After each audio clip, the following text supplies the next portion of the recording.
Et nous terminons cette émission avec une nouvelle invitée, Mathilde Cousteau. Bonjour, vous êtes associée au cabinet Berset, vous êtes spécialiste en contentieux. Au cours de son existence, une entreprise aura forcément un jour ou l'autre un contentieux. Alors à quel type de litige êtes-vous confronté? On traite des litiges très variés, ça veut dire que c'est de l'inexécution contractuelle, vous avez un problème dans l'exécution d'un contrat avec votre partenaire, il y a des litiges de ce qu'on appelle rupture de relations commerciales, tout à coup vous arrêtez de travailler avec un partenaire, il y a des litiges à la suite d'acquisition, voilà, c'est extrêmement varié. En fait on appelle ça du contentieux des affaires et commercial, donc on accompagne nos clients dans tous les problèmes qu'ils vont avoir en fait dans le cadre de leurs relations d'affaires concrètement.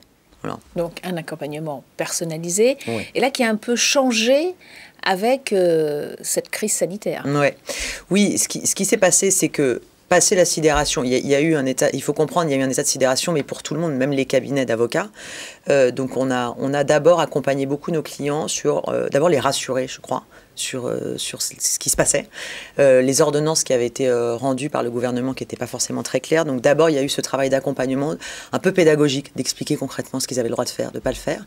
Et puis ensuite, moi, j'ai changé un peu ma façon de travailler pendant la crise parce que moi, je fais du contentieux. Mon rôle, normalement, c'est d'attaquer. Pour que le contrat soit exécuté. Oui, je ne me laisse généralement pas faire. On attaque vite, on attaque fort. Pour moi, là, ce n'est pas ce qu'il fallait faire. C'est-à-dire qu'aujourd'hui, la plupart des inexécutions qu'il y a eu, il y avait deux sortes de problèmes. En fait, soit votre co-contractant, je ne sais pas, devait vous livrer des marchandises et ne pouvait pas. Soit il ne vous payait pas, parce que c'est vrai aussi qu'il y avait une vraie crainte en termes de trésorerie par les entreprises. Et donc, ce n'est pas forcément de la mauvaise foi. Donc, en temps normal, moi, j'aurais dit on attaque.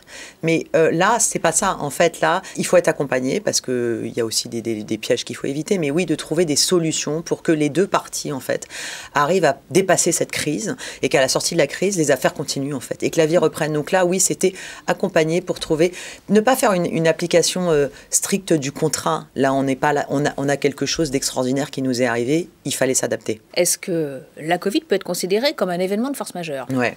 Alors ça, c'est la question que tout le monde s'est posée. Ce qu'il faut comprendre, c'est que la force majeure, tout le monde en a dans ses contrats. Dans toutes les conditions générales, dans tous les contrats, vous avez une clause de force majeure qui est très poussiérieuse.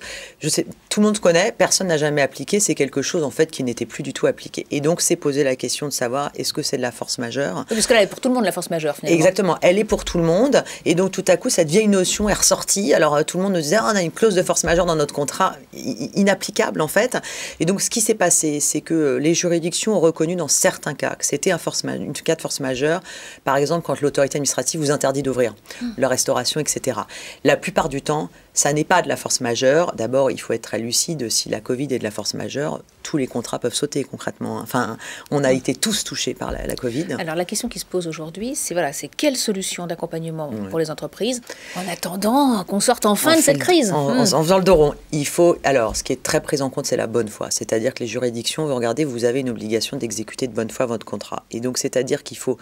Concrètement, c'est un peu une question aussi de bon sens, c'est-à-dire il faut faire une application du contrat avec la bonne foi, avec ce qui se passe.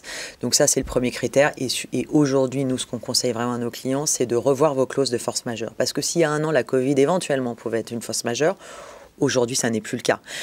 En 2009, déjà, il y a des cours d'appel avaient considéré que l'épidémie de dengue et de chikungunya n'était pas la force majeure parce que les épidémies, en fait, sont quelque chose qui peut arriver. Donc aujourd'hui, ce qu'il faut, c'est rédiger vos clauses de force majeure, les adapter en disant éventuellement qu'une pandémie est un cas de force majeure. Voilà, aujourd'hui, c'est ça qu'il faut faire, c'est savoir qu'a priori, il y en aura d'autres, malheureusement. Ouais, mais qu'il faut s'y préparer. Il faut s'y préparer. Merci beaucoup, Mathilde Cousteau. On rappelle que vous êtes associée au cabinet Berset. Merci à vous tous de nous avoir suivis. On se retrouve demain avec de nouvelles interviews de professionnels du droit dans Smartlex.